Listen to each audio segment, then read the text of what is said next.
Hi everybody, and welcome to the latest episode of the Office Freedom podcast, Flex with Richard Smith. Today we are in New Jersey, in a town called Hoboken in the USA, at the Future Offices Summit. The session is all about flexible workspace, and I have the absolute pleasure of being able to interview for a case study on stage my friend and great client, Tony Marroney from Standard Chartered Bank. Right now we're going to be having a conversation around how to source global co-working and flexible office space and the viable alternative to traditional leasing. Our two panelists today are going to be Richard Smith, founder and CEO of Office Freedom, and also Anthony Marroney, head of property, U.S. and the Americas for Standard Chartered Bank. Everybody can give a round of applause.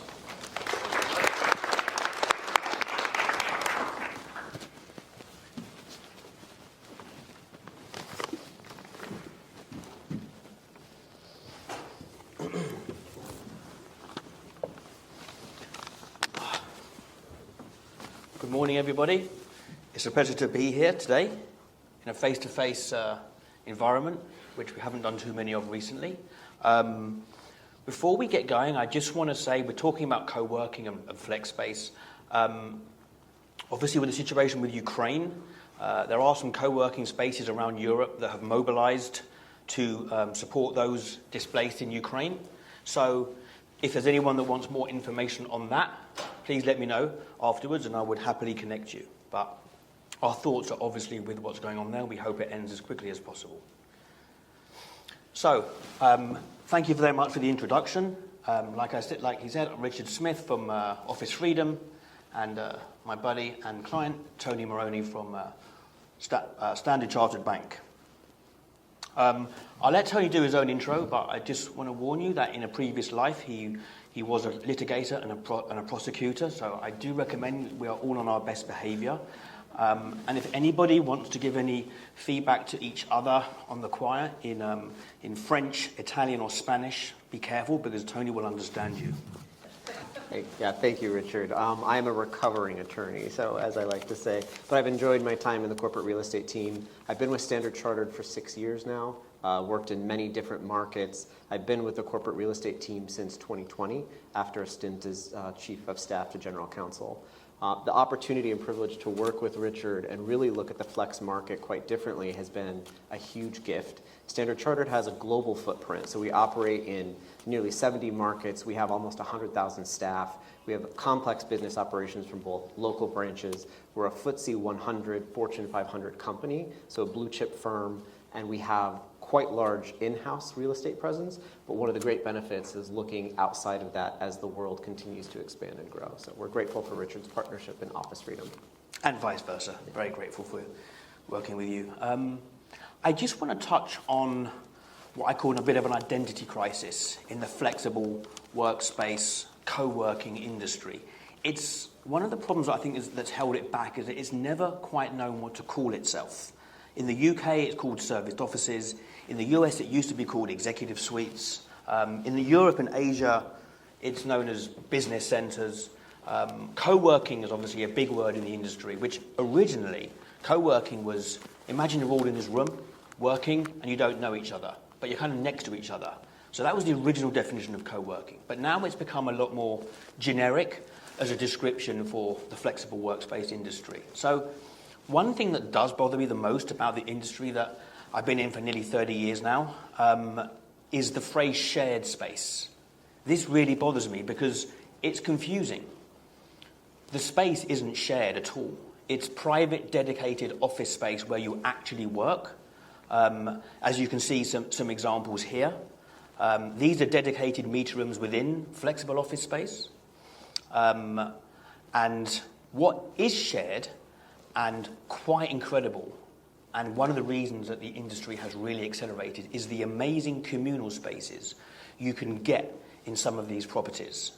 As you can see from these images here, it's also got event spaces, and it's the amazing communal breakout spaces that have created this environment that makes it attractive for companies to return to work and to return to the office. Yeah, and I think, Richard, we've talked about this a lot. If you look at this from the amenity standpoint, I mean, the staff are speaking with their feet. The Great Resignation is a real thing.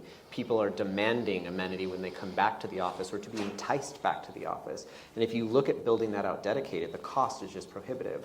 If you look at it from the partnership that you can deliver with Flex Office, it's something that creates not only the ability for staff to decide with their feet where they want to be, what amenities they want to take advantage of, but it provides an amenity that, frankly, most corporates couldn't afford, or most companies, no matter how big or small. Yeah. And the Great Resignation is something that is obviously a topic of hot conversation. And in terms of keeping your staff happy staff are productive staff, in terms of recruiting new talent, these types of habitats in these flex environments, when you've got communal areas like this, they're so important. In the crash of 2008, depression, anxiety, sadly even suicide rate was a massive problem, and but it didn't manifest itself for maybe up to 3 years. People didn't realize how low they actually were. So we can try to address those issues by creating spaces that are warm and encouraging people to enjoy their life at work. In the old days, when I first started working, you weren't supposed to enjoy work. You're supposed to just go to work, do your thing, and then go home and think, oh, look, let's do something nice now. Not anymore. It's changed. And that's why one of the reasons that the flexible workspace world has created such a big thing nowadays, which is on the tip of everyone's tongue. And obviously the pandemic has created the need for everybody to be flexible, agile, hybrid, and even for small or large transactions, that's something that you're looking at right now. Some of the bigger requirements as well. Absolutely, and I mean, as part of this, we were pretty at the forefront for a financial institution to come out with hybrid contracts. But then, how do you manage your space? How do you make sure you have enough space as people flex in and out of the workspace? Having these options has just been a critical component of our global portfolio now. Yeah, and times are changing. I mean, it's predicted by JLL that by 2030, 30% of the world's offices will be flex. It's anticipated that 40% of demand for flex will come from the corporate sector. And these stats were actually probably a couple of years before COVID, so I think those numbers can be accelerated. So bearing all this in mind, Tony, talk to me about how SCB are incorporating flex in your portfolio. Yeah, so given the nature of our hybrid employment contracts now, and this is a global rollout, we've taken a couple of overt steps, one of them in partnership with IWG, who I know is here today. Yeah. So we have global memberships for our 96,000 people. People can dip in and out of different IWG locations. There are some regulatory hurdles that we're still overcoming in certain markets, including here in the US. But by and large, we found a way to leverage those memberships and opportunity to step in. We've also worked a lot with you, Richard, in sourcing spaces across Europe, North and South America, and looking at how we expand that portfolio. I think there's a lot of options, and I think it's going to become more and more an essential piece of our corporate real estate strategy. Yeah, absolutely. Looking at some of the numbers involved in terms of like the rental payments, per desk, per person, per month. New York is the most expensive at $960, San Fran at $950, London at $800, Berlin at $800. In fact, I've just signed a deal myself at a flex space for about 30 of my team in London. And I took a 30-desk space in a flex space with like 4 floors of breakout space and co-working spaces. So my team have the office to do their at their desk workspace, but if they can also work in the communal area. So when you break back $800 a square foot, and the space we're taking is about 1,000 square feet. So that breaks back to about $200 a square foot, which, when you compare that to a lease, is more expensive per square foot. But when suddenly you realize that you've got access to another 4,000 square foot in the building. So let's just say you add 1,000 square feet onto that. So we say we're actually paying that for 2,000 square feet. All of a sudden we're paying $100 a square foot. And that to me is cost effective. And I took that decision because I was looking at leasing as well. And I made that decision to go there. Obviously, I'm in the flex world, but my staff love the space, and they can't wait to. We're actually moving in a couple of weeks. So that is an example of the type of space that we're dealing with here, high end, and it's an amazing building. It's a $26 billion industry, the flex world. 2017, 2020, it's nearly doubled. 520 million square feet in total. It's between 2012 and 2019, it kind of went to a 500% growth rate. So 70% of flex operators want to grow their footprint. 86% of people interviewed by CBRE said that flex is a big part of their portfolio. So, we could talk about the numbers quite a while. I don't want to bore you with too many stats, but it's a 158% increase between 2020 and 2024. It's expected to be 5 million people using flex spaces worldwide. So it's a trend that's happening in a big way. It was happening in a big way before COVID, but COVID has taken it to another level. So talking about flex, Tony, how far do you think flex can go? I really don't see a huge limit. And I think especially as corporates step back and look at what the future holds, we know, and we'll address it overtly, right? We saw things like we crashed. We saw the concerns that happened during the pandemic around structural changes in the flex industry. And we know that they took a big hit like all real estate. There's over 90 million square foot of vacancy in New York City, right? It's a monstrous. We need to address it. But the reality is flex is the way of the future. I mean, companies are, I think, frankly, out of line if they're not looking at flex as a major part of their strategy going forward. And it's not just memberships, it's not just licenses, it's not just small dedicated spaces. It's really, how do you think about where your HQ is located? And these may be controversial things. Many companies are not ready to address that, but traditional leasing in a cycle like New York, where it's a 15-year plus term, that doesn't create flexibility as your headcount go up and down, as your business model changes. It's something serious that everybody needs to look at. Yeah.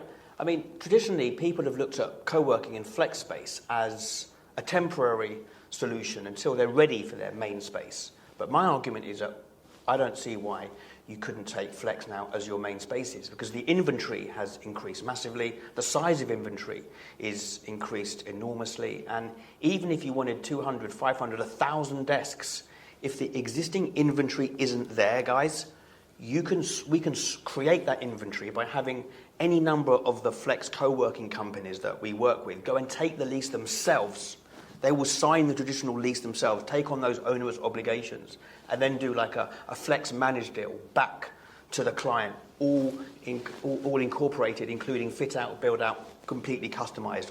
Basically, any size, no limit. Agreed. And I think the industry has changed, and I know you're going to talk to this, Richard, but if you look at where both Office Freedom and the industry began, design, iteration, everything has come a long, long way from what people still think of or associate with flex. And I think that's a great opportunity as well. Yeah. Many corporates can leverage all that benefit and that great design iteration. You say when it all began. I mean, I can tell you that when I started Office Freedom, did I mention it was 30 years ago? Maybe once or twice, maybe once or twice more.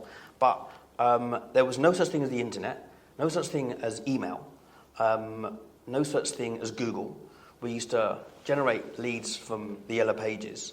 And I set it up because I was a leasing agent in London, walking around leased spaces with a client. We walked past this building, and outside it said like flex co-working, serviced office space. And I said to the client, like, what is that? He goes, I have no idea. So we went in to have a look. The client liked the space. The client signed for the space. The client moved into the space within like a week. And for me, as a leasing broker, used to deals taking months, that was like, interesting. I need to explore this.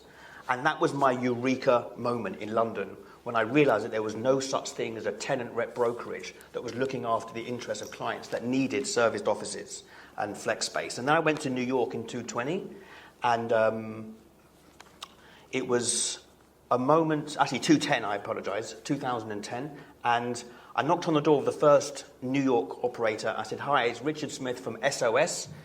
I used to be called SOS before we rebranded to Office Freedom. And they said, no, we're SOS.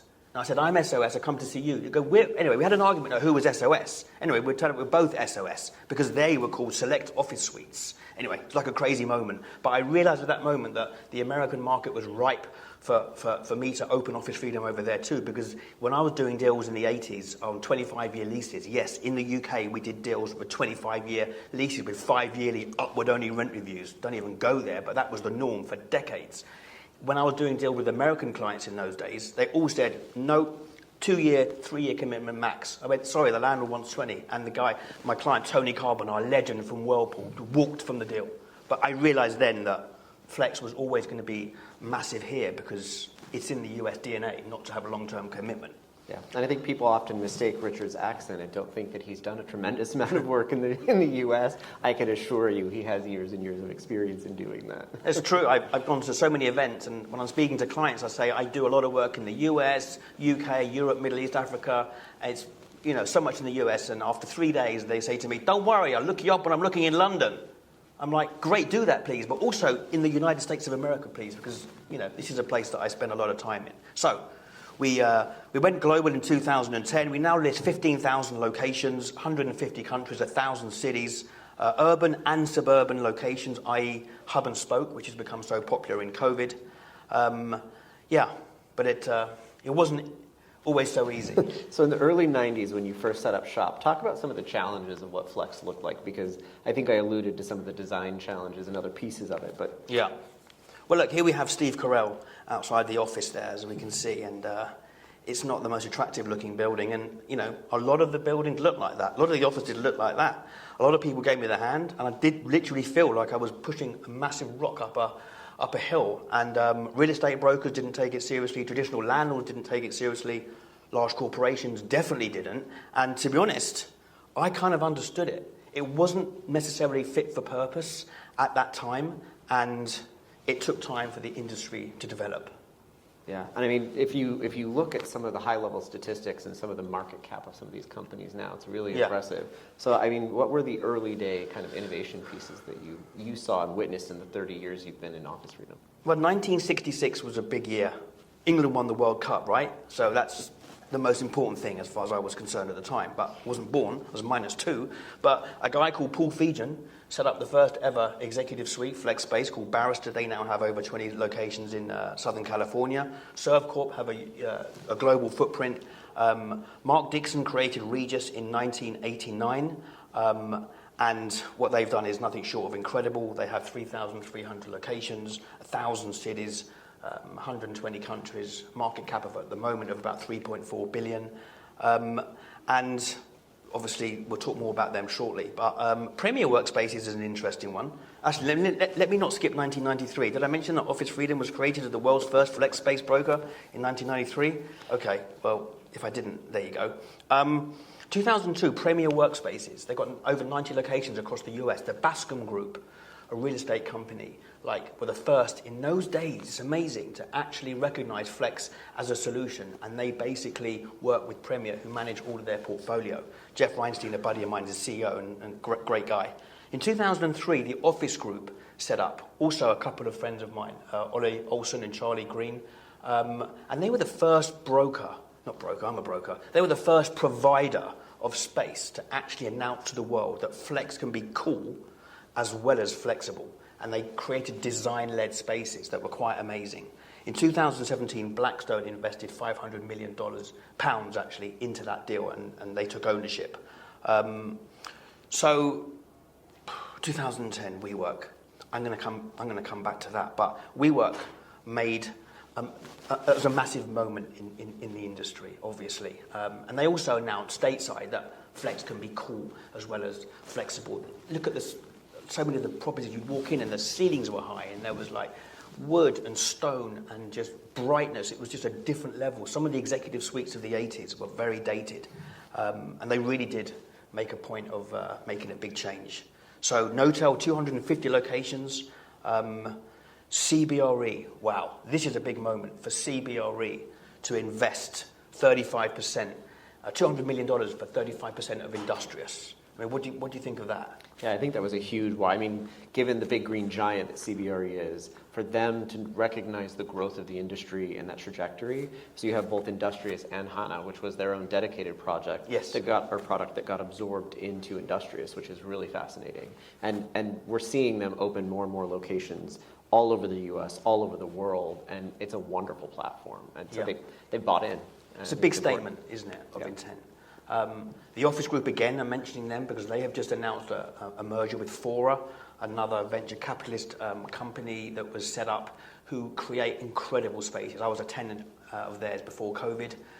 COVID was a 2-year tough period. I had to then cut our cloth accordingly because it was a challenging time, but they got amazing spaces. So they've merged or announced they're going to merge with the office group, which will create an amazing business of 71 locations in 3 million square feet.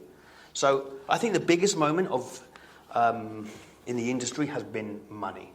The investment that it suddenly took to enter the sector really did create an incredible change in everything.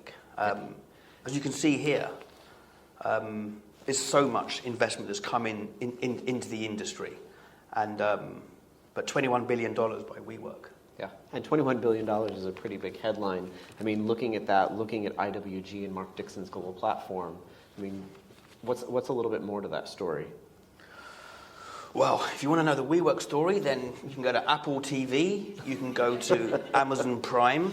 I personally think that to have names of programs that say things like "We Crashed" or "The Rise and Fall" is really wrong and unfair. Because if you're going to call something that, then you're implying that it's a company that does not exist anymore, which obviously is wrong.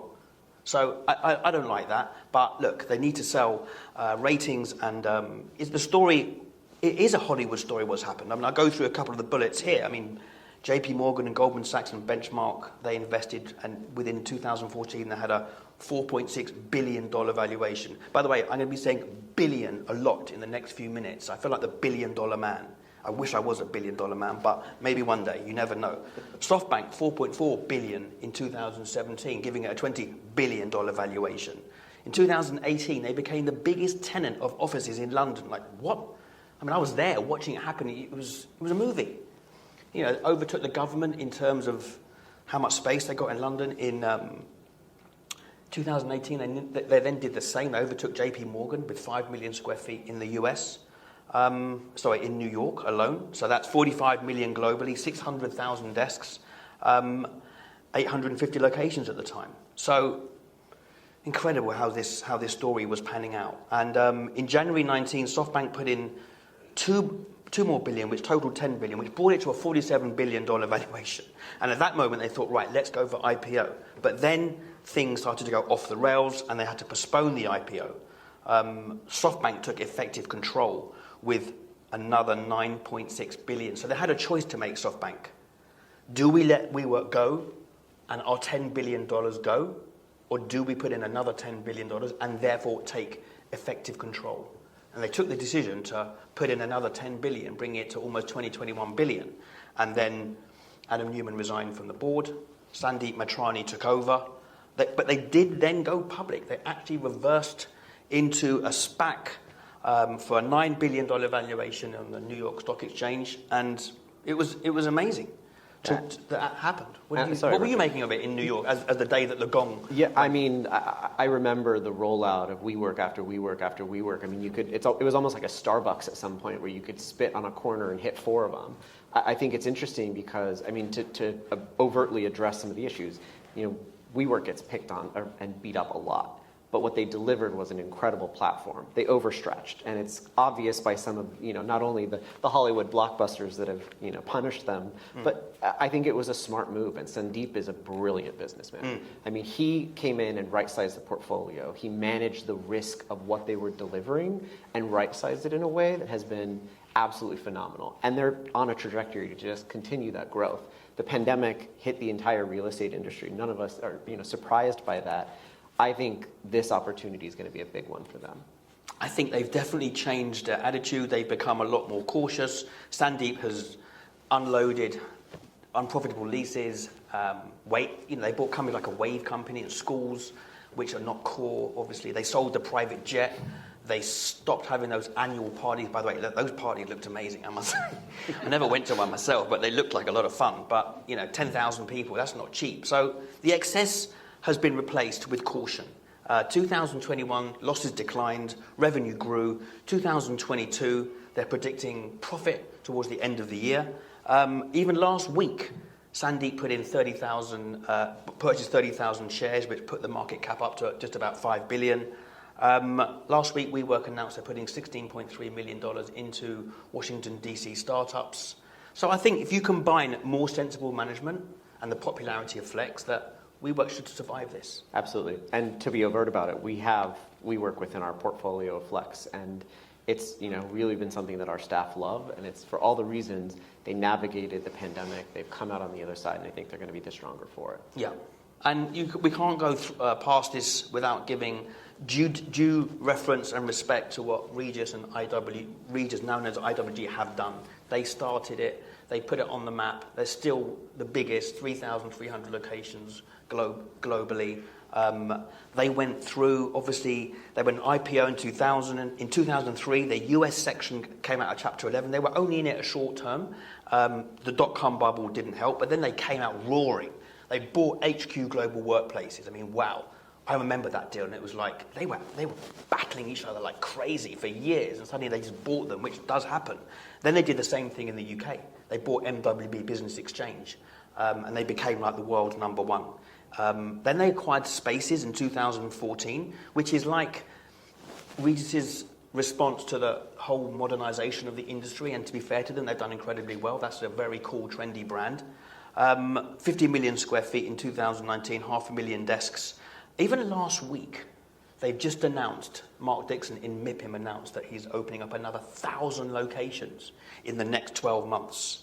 So that's huge, isn't it? Yeah, it seems like the growth and the opportunity within the industry is huge. And I think talking about this, you mentioned a reticence from the traditional landlords. I mean, we're now seeing that level of buy-in. And I think it's incredible to watch them launching their own products in that space because they recognize they were tardy to the party. Yeah. I mean, multi-billion-dollar companies, I mentioned $1 billion again, but multi-billion-dollar companies like Tishman Speyer, Boston Properties, they've got opened up brands called Flex and Studio. Heinz, an $80 billion company, have embraced Flex. They're doing a JV with Industrious on some of their locations. In the UK, British Land Securities, Legal & General, huge institutions that not long ago were actually saying, I can't take Flex seriously. Now they are. So, and a lot of the buildings you see here have got, all of these have got Flex in them, and they're amazing. But it's not all shiny towers. If you want cool, trendy flex space with high ceilings and the raw look and feel, you can get it, and you can get everything in the middle as well. It's like horses for courses. There's all types of spaces that are available for you to choose from. So the Flex has really come of age, as we've talked about, and the large corporations, Standard Chartered Bank included, have embraced Flex, but it wasn't always that way. I mean, it was always of interest to startups and SMEs because you could walk in, upsize, downsize, relocate, no fit out, no build out, no reinstatement, but it wasn't always fit for purpose, like I said. So now we've got finance, tech, government, even accountants and lawyers. No disrespect to lawyers, of course, Tony. No, that's okay. But they were always very skeptical about it. Even they've opened up to it, and a lot of them occupy Flex. And within that space, Richard, are you seeing, from the brokerage side of this and tenant rep side, are you seeing more and more corporates coming to you, and especially those in, let's face it, some fairly stodgy industries like legal or financial services? Yeah, look, companies like you see here, they all use us for Flex, to find Flex. They still use traditional firms, great traditional firms for traditional leasing, like the CBREs, JLLs, Cushman, Savills, Colliers, all amazing firms. But they use they use us for Flex because we've been doing it for a while. It's not just the office space. If you want access to a business lounge, meeting rooms, if God forbid you have a disaster in an office and your staff can't access the office and you suddenly need something immediately, we can source ready to go move-in space. So all of these are different reasons why large companies as well as the SMEs and startups are embracing Flex. And one of the things the investment has done is increase the sustainability of the Flex industry. Hub and spoke, locations near to where the home are, means a reduced carbon footprint, and investment has created more sustainable buildings. And a lady here, a dear friend called Tracy Wilson, runs a company called Super. It's actually a non-profit company. Single-use plastic elimination and reduction, addressing the whole plastic pollution, such a serious issue for the planet. If anybody here wants further information on getting Super certified, which Office Freedom just became, then please let me know. So there's definitely been some bumps in the road, like we've talked about, but Flex is very resilient. Even I remember in the hardcore recessions, people still needed space and they would want to go into Flex because, you wouldn't have to take a long-term commitment. You could get in easily, easy in, easy out. Yeah. I think given you've survived 30 years, you're also quite resilient too, Richard. But Yeah. I mean, I think something to talk about specifically is, obviously we've done a fair number of work together. Again, I want to just reemphasize, like most of it has been in the U.S. Yeah. So I think great option and opportunity. I'm happy to give other testimonials, but I think the real piece here is how has your model changed? I mean, obviously starting off in the early 90s, access to the different platforms, you've then migrated into something new and different, which I'm sure, Yeah. I mean, at the beginning, that's me at the top there, the only guy in town, the only flex broker exists. I was thinking, where is everybody? Fast forward a while, and then, that's me. You can't see me in the crowd in the middle picture at the Emirates Stadium, the home of the great Arsenal Football Club, the greatest soccer team in the world. And I feel like when I'm at that stadium with 60,000 fans, I've got 60,000 competitors. Now, every man and his dog is suddenly a flex broker. So I decided to change our model, moving away from a matchmaking service to what I call championing the tenant, becoming an advanced tenant rep negotiator on behalf of clients seeking space, because it's a crazy, crazy market out there. I mean, who doesn't like a supermodel, right? I've been thinking about supermodel for a long time. So that's what I think I've created. David Beckham, Marilyn Monroe. There's me, as you can see, not a supermodel. When I was about 10, trying to figure out how to create a supermodel. And yeah, to me, it's so important that the tenant needs protection. They need representation. There's a million options in in New York and London alone. There's 1,000 choices of co-working and serviced offices. How on earth are you supposed to find it?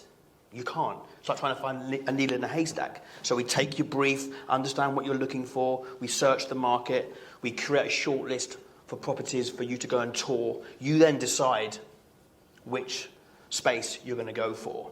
And then the fun begins. Yeah, and I think, speaking to that model directly, it sounds like, and it is, a very traditional style of leasing and brokerage relationship. Yeah. You take the entire brief and source the space.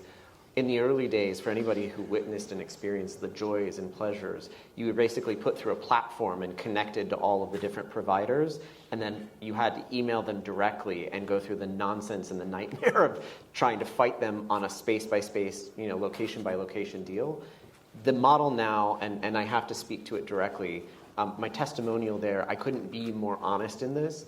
Richard and Office Freedom have added tremendous value because they know the providers. He's not kidding when he says he's been doing this for 30 years. He does joke a lot about 1993, and we'll forgive him that. But 30 years in doing this, he knows the people, he knows the leadership, he knows what buttons each company may have and how to push them and how to get the best deal. As a lawyer who reviews the contracts and licenses, I mean, Richard goes in and tears this stuff apart and shows them, we're not accepting this. My client will not accept this. This is a blue chip firm. We're not going to pay a 5-month security deposit. This isn't an entrepreneur. And he right sizes all of this so that, frankly, I don't have to do it. And tremendous value. And I will also say it's not about the size of the deal or the size of the fee that he's getting. And I will say that because he has sourced a 2-person office for me, and given that same absolute level of dedication, he cares, the company cares, and they will go to town for you. I think it's an important thing. And it hugely differentiates, and I'll be blunt here, some of the other big brokerage firms that I have used to try to source flex. Huge differentiator. Thank you very much, Tony. And I have to tell you that it gives me a lot of joy and pleasure to work on your behalf to actually, in this sector that has taken so long to actually arrive at where it is. And look, we've got Regis, IWG, and WeWork maybe in the room. And yes, I am doing tenant rep for the client. I'm trying to get them the best deal. But from their perspective, I'm also delivering them a client. A lot of these clients are looking at leases. It's not just a slam dunk that they're going to just take flex. I need to convince them to take. So look at flex and explain the benefits. Tony gets the benefits, but a lot of them don't. And the choice is huge. So I do like to go the extra mile. Not only do I want to negotiate hard, but I then want to talk about the license agreements. I'm not a lawyer. Tony's the lawyer, but I know my way around a license agreement. So I'll look at the small print, and I really do enjoy it. So at the end of sick level enjoyment. I'm honest here.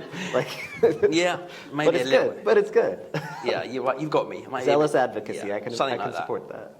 So at the end of it, I send you an invoice for how much, Tony? $0. $0. So yeah, we get paid by the flex provider. The model's great, and you know, the better deal I do, the lower our fee. Do you find that a bit weird? Yeah, I think there's an inherent conflict that a lot of people might be sitting there scratching their heads and saying, how do you marry up the fact that you're driving the lowest cost and at the same time minimizing your own fee? Yeah. And I think it's an important fact you should probably address.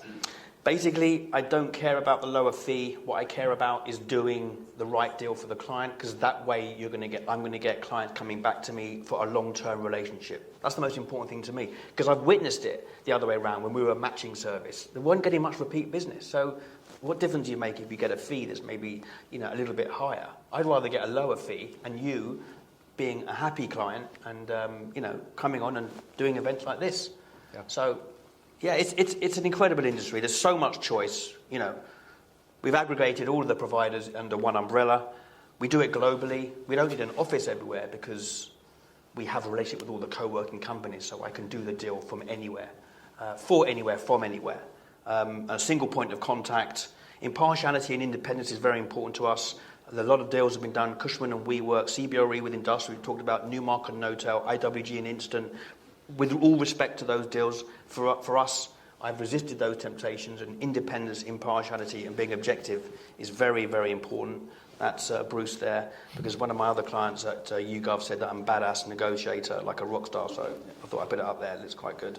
I want to just interject. I know, mindful of the timing and the fact that we're keeping these poor people from their lunch. I will say this, you know, Richard's the salesman, but I will say this as a client.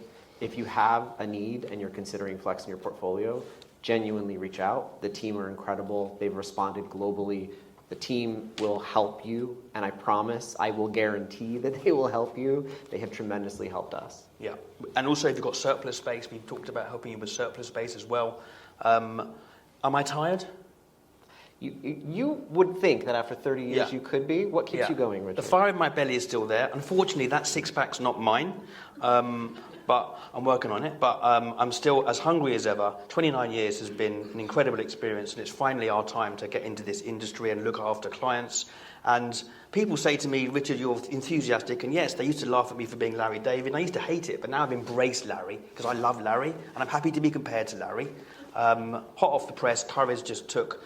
They ditched their lease and went completely flex in London, which was quite an amazing moment. 1,400 staff, now 400 staff, and the rest are hybrid, so it's good food for thought. And the final slide, you'll be pleased to hear, because I'm sure you're quite hungry, hopefully this has been reasonably entertaining, is me just saying and thanking Tony, wow, for him to give me his time. I mean, getting Tony's time is hard enough as it is, and we're buddies, so to actually have him be here for the day, or a few hours of his day, is incredible. So thank you so much, Tony, for joining me on this show. And and yeah, anybody here that needs flex, tenant rep, flex representation around the world, should you need a desk for 1 or 1,000, it would be my pleasure to help you. The last word at future offices is the future is flex. Thank you. Warm round of applause for Tony Marroney. Thank you very much, gentlemen. That was a great conversation. I hope you enjoyed that. I certainly did. Thanks again to Tony Marroney of Standard Chartered Bank. It was a great experience, and please remember to check out our other podcasts in this session of Flex with Richard Smith.